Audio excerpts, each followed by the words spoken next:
Bonsoir bien-aimés, bonjour, ça dépend à quelle heure vous allez écouter cette courte vidéo. Bien-aimés, nous allons d'abord rendre grâce à Dieu. Nous te louons, Seigneur Dieu, notre roi, parce que tu es Dieu, tu es au-dessus de tout. Tu as fait chacun de nous une créature si merveilleuse. C'est dans ton amour, Seigneur Dieu de gloire, que tu nous as créés et pour ta seule gloire que tu nous as créés, Seigneur. Merci parce que tu es celui qui combat pour nous. Tu es celui éternel, Dieu de gloire, qui nous a donné de la valeur, et à tes yeux, éternel Dieu de gloire, nous sommes des créatures si merveilleuses. À toi l'honneur, à toi la gloire, toi qui marches avec nous, toi qui combats pour nous, toi qui nous donnes ta victoire, et nous marchons dans ta victoire, dans le nom puissant de Jésus-Christ, que nous t'avons ainsi prié. Amen. Amen, amen, amen. Que Dieu, dans son amour, bénisse tout un chacun bien-aimé. C'est vraiment une joie quand le Seigneur nous accorde de telles opportunités, afin que nous puissions parler de lui. Excusez-moi, je vais brancher l'appareil que je n'ai pas branché. Ça risque de se décharger. Voilà, c'est fait. Alors, aujourd'hui, je voulais que nous puissions partager au fait un court moment, et nous allons d'abord aller dans Job. Nous connaissons l'histoire de Job. Nous allons lire Job 19, le verset 25. Job 19 et le verset 25. 19-25. La Bible dit: « Mais je sais que mon Rédempteur est vivant et qu'il s'élèvera le dernier sur la terre. » Et si nous continuons le verset 26, même quand ma peau sera détruite, il s'élèvera. Quand je n'aurai plus de chair, je verrai Dieu. Je le verrai et il me sera favorable. Mes yeux le verront et non ceux d'un autre. Mon âme languit d'attente au-dedans de moi. Job est celui qui traverse un moment difficile. Job est celui qui est accusé même par ses amis de dire: écoutez, Dieu, il est tellement bon, tellement grand. Dieu ne peut pas permettre une situation difficile dans ta vie. Si tu traverses des moments difficiles, c'est à cause de toi-même, c'est à cause de tes péchés, c'est à cause de tes iniquités. Job a beau parler, expliquer à ses amis, expliquer à ses amis qu'il était innocent, qu'il n'a rien fait de mal, c'est quelqu'un qui marchait dans la crainte de Dieu. A beau parler, c'est un homme pieux.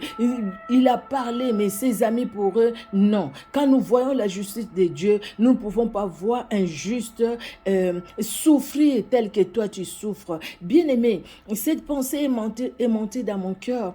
Tu sais, tu es là, peut-être que toi aussi, tu subis un peu ce que Job a subi. Même pas exactement, mais la raillerie, la moquerie, les gens. Et peut-être il y a des choses que toi-même, tu t'es dit: écoutez, mais Seigneur, je t'ai prié pendant longtemps pour cette situation. Et jusque-là, ma situation ne change pas. Et jusque-là, ma situation, elle est toujours pareille. Je ne vois pas de changement. Seigneur, tu es où? Est-ce que tu me vois ou tu ne me vois pas? Tu me vois ou pas, Seigneur? Tu es où? Quand nous lisons l'histoire de Job, tout au début, nous voyons comment Dieu lui-même a permis que Satan touche à Job, touche à ses biens, touche même à sa santé, mais pas à son âme. Parce que l'âme, c'est Dieu lui-même qui a gardé. Et Dieu n'a pas, quand il a permis toutes ces situations dans la vie de Job, quand nous lisons le livre de Job, ce n'était pas pour couler Job, ce n'était pas pour la dénigrer, pour la descendre plus bas. Au contraire, quand nous lisons la fin de l'histoire de Job, dans le chapitre 42, quand nous lisons la fin, nous voyons vraiment que Dieu, il a permis cette situation, mais c'était dans son amour. Et c'était pour le bien de Job et de sa famille. Bien que Job, la façon dont il a connu des épreuves, c'était une façon difficile, dure, qu'un humain ne pourra même pas supporter. Mais Job, il a dit même à sa femme: je suis venu nu et je retournerai nu dans la terre. Parce que tout vient de Dieu. Dieu, il a donné, il a repris, que son nom soit glorifié. Il dit même à sa femme quoi? Nous recevons tout de Dieu. Et si aujourd'hui il y a une situation difficile, je dois maudire Dieu quand sa femme lui dit, maudit Dieu et meurt. Il y a des gens qui sont tout autour de nous, tout près de nous. C'est comme la femme de Job. Ils sont là pour nous décourager. Il y a des gens qui sont tout autour de nous, comme les amis de Job. Ils sont là pour nous condamner. Ils sont là pour nous descendre encore très bas. Ils sont là pour nous dire, bien fait pour toi. Ce qui t'arrive, c'est à cause de ce que toi-même tu as fait. Il y a des gens comme ça. Bien aimé, peut-être que tu es entouré de gens, il y a comme les amis de Job, qui sont tout autour de toi. Dès que tu ouvres la bouche pour parler, il te jette sur le visage les accusations pour te rappeler ta situation, pour te rappeler que tu ne peux rien dire parce que toi-même, tu traverses des situations difficiles. J'ai connu une dame, en fait, elle a connu des problèmes de décès dans sa famille et une fois, elle est allée rendre visite à une personne dans la communauté qui avait perdu aussi un des membres de sa famille. Je pense que c'était son père ou sa mère, en tout cas un des membres de sa famille. Et puis, elle était là avant de partir. Elle dit, écoutez, vraiment, que Dieu te fortifie, c'est des choses qui arrivent, c'est Dieu qui donne et qui répond, tel que la Bible dit, vraiment, sois forte. Mais à sa grande surprise, la personne qui la regarde et qui lui dit, mais toi, tu es habitué à perdre les gens, pas moi. Tu me demandes d'être forte. Oui, toi, tu es forte, pas c'est toi. C'est une habitude de perdre les gens dans ta famille. Et c'était un choc pour elle. Elle était vraiment blessée du fond d'elle-même parce qu'elle a fait des bons cœurs juste pour exhorter, comme elle aussi, quand elle a connu des moments difficiles, elle a été exhortée par les autres.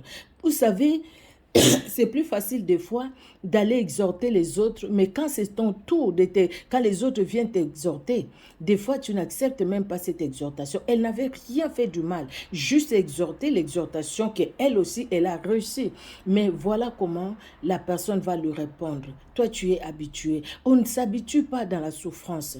Personne ne peut s'habituer dans la souffrance. On ne s'habitue pas dans les épreuves. Personne ne peut s'habituer dans les épreuves. Ce n'est pas parce que cette personne a perdu les membres de sa famille qu'elle est habituée maintenant. Donc, c'est-à-dire, elle peut continuer à perdre les membres de sa famille. C'est une habitude. Non, ça c'est une mauvaise façon de voir les choses. Vous savez, des fois, moi, je me dis, si Dieu pouvait permettre, comme il a fait pour les amis de Job, les gens qui sont là à critiquer, à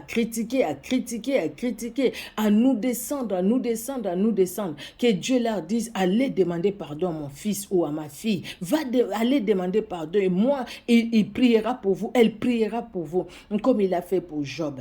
Job, devant Dieu, c'était injuste. Dieu voyait Job juste. Il voyait Job juste. Mais les humains voyaient Job un pécheur. C'est pourquoi il a traversé des moments difficiles. Toutes les personnes qui traversent les moments difficiles, ce n'est pas parce qu'ils ont péché. C'est vrai, il y a des gens, certaines personnes qui payent le mal qu'ils ont fait. Il y a certaines personnes qui souffrent à cause du mal qu'ils ont fait. Ils payent ce qu'ils ont fait aux autres. Mais il y a certaines personnes, c'est pas parce qu'ils ont fait du mal qu'ils souffrent, mais c'est parce que Dieu a permis. Il n'y a rien sur cette terre qui peut nous arriver si Dieu ne le permet. Dieu permet une situation. Et quand Dieu le permet, bien-aimé, c'est pour que nous puissions, il y a des leçons à prendre. Et Job a dit, mon oreille a entendu parler de toi, mais maintenant mon œil t'a vu. Il connaissait le Seigneur. Mais ce jour-là, il a connu dans une autre dimension. Il dit, c'est Dieu que je connaissais. Aujourd'hui, je vois que ce Dieu est capable de restaurer la vie. Il est capable de restaurer une situation. Il est capable de te redonner ce que tu as perdu. Il est capable de tout. Il est capable de restaurer les cellules de ton corps. Il est capable de restaurer les cellules de tes organes, internes comme externes. Il est capable de restaurer ta réputation. Il est capable de restaurer ta santé. Il est capable de restaurer ta vie professionnelle. Il est capable de restaurer ton mariage. Il est capable de restaurer la vie de tes enfants. Job a compris et il dit, mon oreille a entendu parler de toi, mais maintenant mon œil t'a vu parce que j'ai vu ce que tu es capable de faire. Bien-aimé, il y a des situations que Dieu permet dans nos vies. Oui, Dieu permet des situations. Et quand Dieu permet des situations, les gens se moqueront de nous. Les gens diront ce qu'ils diront. Les gens parleront. Les gens, ils ont la bouche. Et quand ils ont la bouche, c'est pour parler. Et quand ils parlent, ils peuvent parler pour bénir, ils peuvent parler pour condamner. Ils peuvent parler pour dire de bonnes choses, ils peuvent parler aussi pour dire de mauvaises choses. C'est pourquoi nous devons éviter dans nos cœurs la peur de quand dira-t-on. Qu'est-ce qu'on va dire de cette situation? Si on regarde dans les quand dira-t-on, nous allons nous perdre. Parce que toutes ces personnes-là qui vont parler, il n'y aura pas que les gens qui vont parler en bien pour nous. Il y aura des gens qui vont parler en mal. Il y aura des gens aussi que le diable va utiliser pour nous amener encore plus bas, pour nous faire perdre la foi, la foi en Jésus-Christ. Dans toutes les personnes qui vont parler, il y aura des personnes comme les amis de Job qui vont parler. Dans toutes les personnes qui vont parler, il y aura des gens comme la femme de Job qui va aussi parler. Les amis de Job, ils ont parlé, c'était pour la condamnation.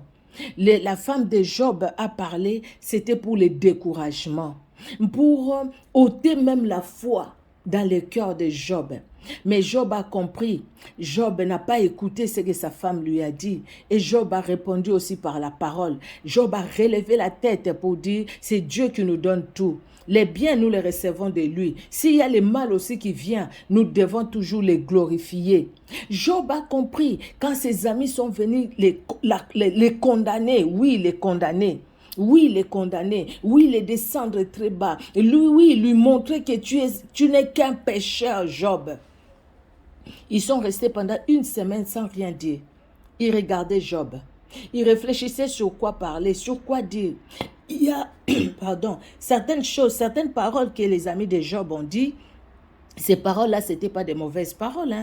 Ils ont dit certaines paroles qui sont vraiment des bonnes paroles, des paroles bien sur Dieu, mais Dieu ne les a pas envoyées.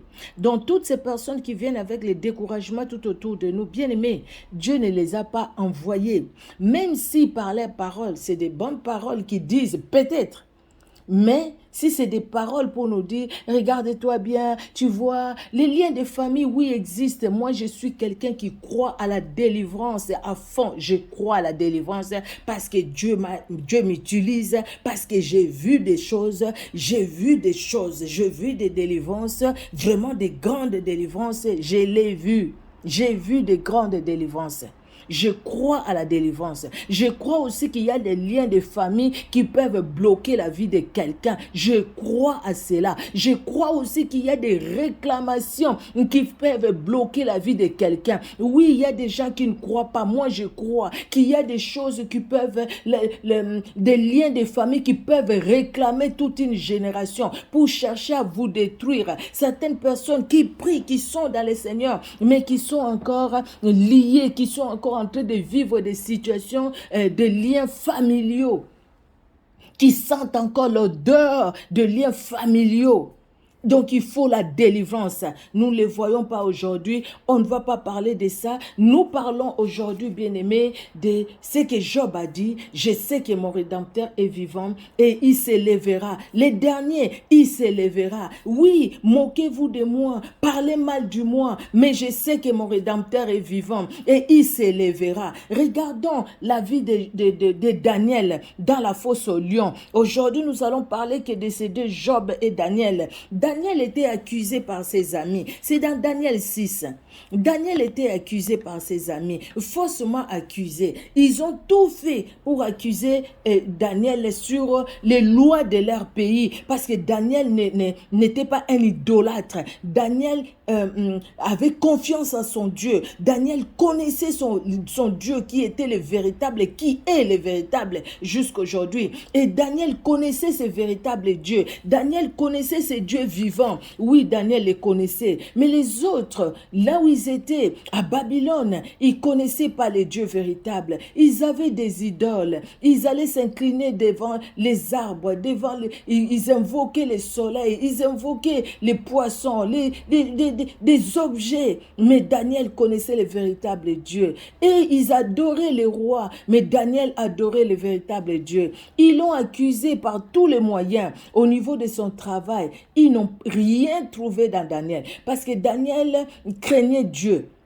Même quand il travaillait, c'était vraiment dans la crainte de l'Éternel. Daniel craignait Dieu. Alors ils se sont dit, écoutez, là où on peut avoir Daniel, c'est aller dans la loi de son Dieu. Alors, on va dire au roi, écoutez, une loi. Personne ne priera un autre Dieu que le roi. Personne ne s'inclinera devant un autre Dieu que le roi. Le roi est tombé dans ses pièges. Le roi a accepté parce qu'il voulait qu'on l'adore. Il voulait qu'on l'adore. Mais Daniel dit non. Il a continué son habitude d'ouvrir la fenêtre, les yeux fixés en direction de Jérusalem, invoquer les dieux saints, les dieux d'Israël. Il a continué. Et les jours, ils sont venus l'attraper en train de prier et ils ont dit au roi, écoutez, c'est qu'on te disait, voilà Daniel, il est en train de prier son Dieu, au lieu de te prier toi, au lieu de s'incliner devant toi. Et la loi était telle que les rois avaient signé, la personne qu'on trouve en train de prier un autre Dieu que le roi de Nebuchadnezzar, qui est le roi là-bas de Babylone, la personne sera jetée dans la fosse aux lions. C'est ce qui a été fait. Le roi, c'était son sceau, la parole n'était pas à lui, c'était ses conseillers qui ont fait la loi, mais lui, il a mis son sceau. Donc, il doit obéir à ce qu'il a dit. Daniel devrait être jeté dans la fosse aux lions et il a été jeté dans la fosse aux lions. Mais le roi qui, quelque part, voyait aussi la grandeur de Dieu de Daniel, le roi qui le voyait, le roi n'a pas dormi. Il n'était pas bien là où il était dans son palais. Et ces jours-là, le lendemain, tous les matins, il va aller crier, Daniel, Daniel, ton Dieu que tu sers avec persévérance, t'a-t-il délivré de la gueule au lion? Oh, Daniel répond du fond du puits là où il était. Daniel répond, oh roi, mon Dieu que je sers m'a délivré de la gueule du lion. Il a fermé la gueule du lion. Oh Seigneur Jésus de Nazareth, le Dieu véritable, le Dieu de Daniel. Job a dit, je sais que mon Rédempteur est vivant. Il interviendra le dernier. Regardez, Dieu a permis que Daniel soit jeté dans la fosse au lion. Les accusations étaient là. Ils l'ont accusé. Dieu pouvait les sauver avant qu'on les jette dans la fosse aux lions. Mais Dieu a permis qu'il aille jusque dans la fosse aux lions. Et quand il est arrivé dans la fosse aux lions, il y avait les lions qui attendaient Daniel, les lions affamés qui attendaient Daniel, mais parce que Dieu lui-même, Dieu a étendu sa main. La main de Dieu était dans la vie de Daniel. Donc, quand ils ont jeté Daniel dans la fosse aux lions, au fait, ils n'ont pas jeté que Daniel. Daniel n'était pas seul. Voilà, c'est ce que je veux dire. Ils ont jeté Daniel, mais la main de Dieu qui était dans la vie de Daniel ne s'est pas arrêtée au puits. La main de Dieu est allée jusque là où Daniel était, parce que la main de Dieu n'a pas de limite. La main de Dieu ne se limite pas aux circonstances, aux lieux où nous pouvons être. La main de Dieu ne se limite pas, bien-aimé, aux événements. La main de Dieu ne se limite pas, éternel, ne se limite pas, bien-aimé, à l'âge, ne se limite pas au niveau d'études, ne se limite pas à ce que nous, à nos incapacités. La main de Dieu ne se limite pas à nos incapacités, mais la main de Dieu va au-delà. La main de Dieu, parce que Dieu est éternel, parce que Dieu est puissant, la main de Dieu agit dans toute sa puissance. Par sa droite victorieuse, la main de Dieu a été avec Daniel dans la fosse aux lions. Et toute la nuit, les lions n'ont pas bougé. Oh, si on pouvait poser la question à ces lions, quand Daniel était jeté dans la fosse aux lions, qu'est-ce que vous aviez vu pour ne pas les dévorer? Qu'est-ce que les lions pouvaient nous répondre? Peut-être ils allaient dire non, on voyait les lions de la tribu de Juda. Et ils allaient dire, écoutez, mais on n'a pas vu Daniel. Parce que Dieu lui-même était là. Donc du coup, Daniel n'était pas seul. Et je sais que mon Rédempteur est vivant. Et il interviendra les derniers. Et les derniers, les Rédempteurs, de Daniel est intervenu. Daniel est sorti de ces trous-là, même pas les égratignures des lions, rien du tout, du tout, du tout. Mais les personnes qui sont allées accuser Daniel, eux, quand on les a jetés dans les mêmes trous, ils sont même pas arrivés au fond que les lions ont sauté, les lions les ont dévorés. Notre Dieu, c'est le Dieu qui, comme il a dit, à lui la vengeance, à lui la rétribution. Notre Dieu bien-aimé, Jésus-Christ de Nazareth, il est celui qui vient à notre secours. Oui, quelle que soit ta situation, je ne sais pas ta situation, elle est quoi ta situation, c'est quoi ta situation, tu traverses quel moment en ces moments pendant que tu écoutes cette vidéo. Quel temps tu traverses, quel moment tu traverses. Dis-le, comme Job, mon Rédempteur est vivant et il interviendra les derniers. Les derniers, quand tout espoir sera fini. Les derniers, quand même toi-même, hein, des fois aussi nous-mêmes, nous nous bloquons. Hein, des fois aussi nous-mêmes, nous sommes bloqués, oui, voilà. Des fois aussi nous-mêmes, nous disons, bah, écoutez, il n'y a rien à faire pour moi. Je ne peux rien faire, je ne peux pas avancer, je ne peux pas aller loin. De toutes les façons, les choses difficiles, c'est comme si les épreuves connaissent vraiment l'adresse de ma maison. Ils viennent toujours s'abattre sur moi. Mais comment nous marchons avec le Seigneur bien-aimé? Quelle que soit notre petitesse, notre façon de marcher avec le Seigneur, notre façon, en fait, petit à petit, mais nous sommes là dans la crainte de l'Éternel. Bien-aimé, Dieu prend soin de nous dans les moindres détails. Il prend soin de nous dans les moindres détails et c'est pourquoi j'aime à le dire et moi-même aussi je me le dis. Ce qui est important, c'est écouter la parole de Dieu. Daniel savait qu'il priait. C'est pourquoi il n'a pas craint qu'il soit jeté dans la fosse aux lions. Il savait que c'est lui qu'il priait. Il a une main puissante. Et il est plus puissant que les lions qui étaient dans la fosse. Job savait que son Dieu, le Dieu qu'il craignait, était grand, était puissant, était plus puissant pour restaurer sa santé, était plus puissant même pour lui redonner les enfants qu'il avait perdus. C'est ce qui s'est passé. Daniel, dans la fosse aux lions, l'ordre même du roi a échoué. Les sceaux du roi n'avaient plus d'importance. Daniel dans la fosse aux lions, les paroles de ses accusateurs étaient devenues sans effet. Les paroles des accusateurs, ceux qui ont accusé Daniel pour qu'il soit jeté dans la fosse aux lions, leurs paroles étaient sans effet. Dieu nous dit à lui la vengeance, à lui la rétribution. Laissons Dieu intervenir. Mais vous savez combien de fois nous ne laissons pas Dieu intervenir dans nos vies? Combien de fois nous sommes là à chercher, à faire nous-mêmes? J'avais parlé du roi Nebuchadnezzar, excusez-moi, là c'est avec Esther, c'est le roi Darius. Après cela, le roi Darius écrivit à tout le peuple et à toutes les nations, là je suis dans Daniel 6, après que Dieu ait fait des grandes choses, après que Dieu ait fait des grandes choses. Oui, c'était Nebuchadnezzar et puis c'était son fils. Alors, après que Dieu ait réalisé cette grande délivrance, le Rédempteur de Daniel va intervenir.